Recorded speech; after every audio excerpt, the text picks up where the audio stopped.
Let's do unusual, Pete. What do you have for us today?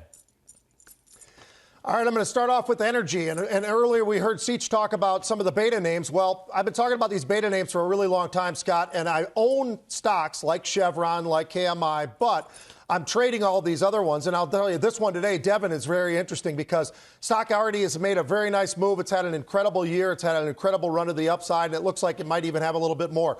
4,000 of the April 49 calls were purchased today, somewhere between $2.80 and a little over $3 for those calls.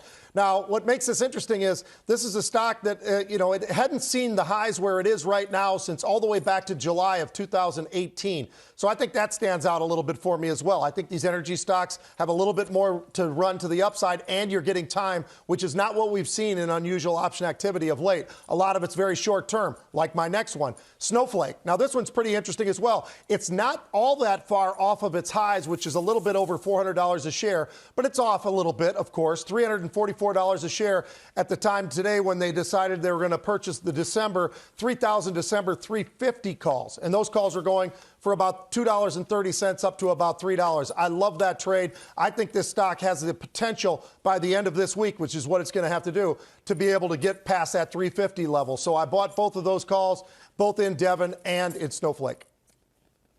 And to be clear, and I always like to do this with you, Pete, yeah, you wouldn't touch this stock with a 10-foot pole. Right. But you're more than happy Correct. to play it in a short-term trade through options, correct?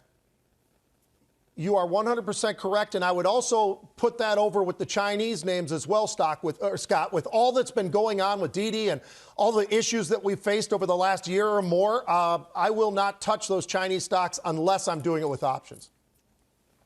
All right. No, I just like to make the point there so that people are clear when you're recommending this trade. It's a very specific trade relative to options, and not saying, oh, I just love this thing no matter what, go buy the stock. That's why I like to do that, and I love when you get into a little more detail on it. So thank you for that.